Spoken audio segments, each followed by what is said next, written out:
Good morning. আশা করি তোমরা ভালো আছো, আমিও ভালো আছি। পমফ্রেট আর ইলিশটা রান্না হবে সকালে আর পমফ্রেটটা হবে বিকেলে। কালো সর্ষে, সাদা সর্ষে, পোস্ত আর কাঁচা লঙ্কাটা বেটে তারপরে ওটাকে একটু ছেঁকে নিলাম। এই কালোটা বার করে দিলে এটা তেতো হতে পারে না। কড়াইটা তেল দেওয়ার আগেই গরম করে নিলে তাহলে মাছটা আর স্টিক করতে পারে না। খুব হালকা করে মাছগুলো আমি ভেজে নিয়েছি। ইলিশ মাছ না ভাজলেও খুব ভালো হয়। তেলের মধ্যে কাঁচা লঙ্কা, কালো জিরে দিয়ে ওই বাটা যেটা ছিল ওটা দিয়ে একটুখানি নাড়াচাড়া করে নেব। হলুদ, নুন দিয়ে দিতে হবে। যখন ফুটে উঠবে মাছগুলো দিয়ে দিলাম। সর্ষের তেলও দিয়ে দিলাম, কাঁচা সর্ষের তেল দিয়ে ওটাকে একটুখানি সেদ্ধ হতে দেব অ্যারাউন্ড 10 মিনিটের মতো। যখন সেদ্ধ হয়ে যাবে তখন এই যে নারকেলের দুধ দিয়ে এটাকে আর একটু ফুটিয়ে নেব, আর একটু কাঁচা লঙ্কা দিয়ে দেব, তারপরে ওটাকে নামিয়ে নেব। নারকেলের দুধ দিয়ে এইবার আমি প্রথম বানালাম। ইউজুয়ালি আমি নারকেল দিয়েই বানাই, কিন্তু নারকেল যেহেতু আমি পেলাম না তো আমি ভাবলাম দুধ দিয়ে বানাই। এটাতে কিন্তু আরও ভালো হয়েছিল। এই আমগুলো আমি বাড়ি থেকে নিয়ে এসেছিলাম, এদের জন্যেই আমি এটাকে বাঁচিয়ে রেখেছিলাম, কিন্তু সেই অর্থে আম বিশেষ খুব একটা কেউ খেলো না।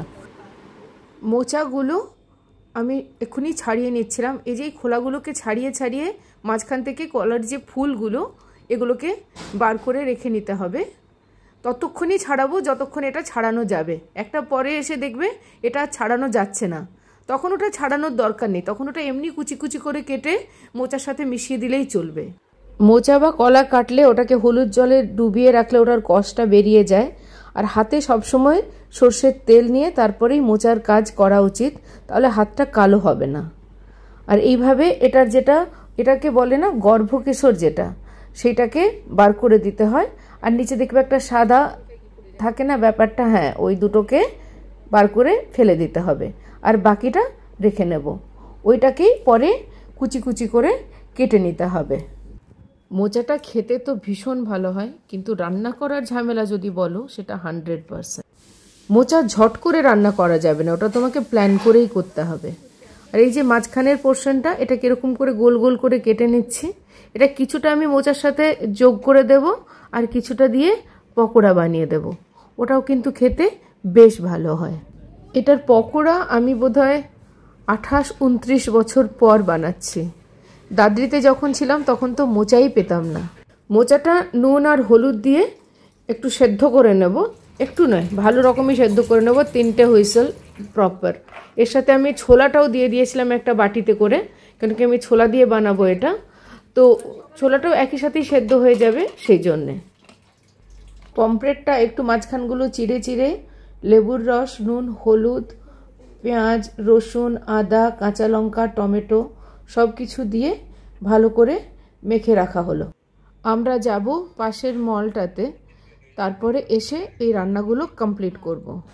আমাদের একটা জায়গায় ঘুরতে যাওয়ার আছে, সেই জন্যে কয়েকটা জিনিস কিনতে হবে, তো সেই জন্যে আমরা 3 জনে চললাম। যদি পাই দেখি। পুচকু বেশি কিছু খাবার খায় না, এই মোমো টোমো যা দেখা যাচ্ছে ও হয়তো 2টো 1টা এরকমই খাবে, কিন্তু ওই আর কি একটু টেস্ট করা।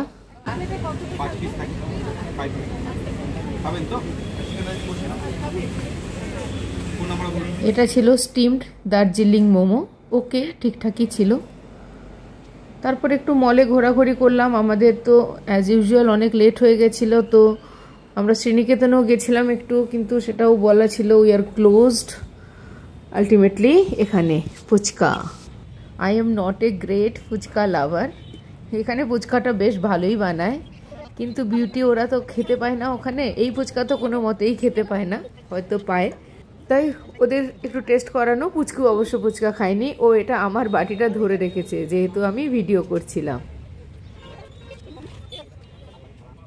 কন্টিনিউইং মোচা অ্যান্ড পমফ্রেট।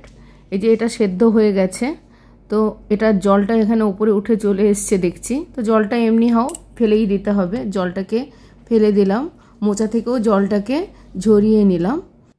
তেল গরম করে এর মধ্যে জিরে, গোটা গরম মশলা, তেজপাতা দিয়ে আলুটা দিয়ে দিলাম। আলুটা ভালো করে নুন দিয়ে ভেজে নিতে হবে, যেন প্রায় সেদ্ধই হয়ে যায়। এর মধ্যে জিরে আদা বাটাটা দিয়ে ভালো করে কষাতে হবে, হলুদ দিয়ে কাঁচা লঙ্কা দিয়ে ভালো করে এটাকে কষিয়ে নিতে হবে। সেদ্ধ মোচাটা একটু ভালো করে চটকে নিতে হবে। ছোলাটা দিয়ে ওটাকে আরেকটু কষিয়ে নেব। আর ওটা যেহেতু সেদ্ধ করা আছে কোনো সমস্যা নেই।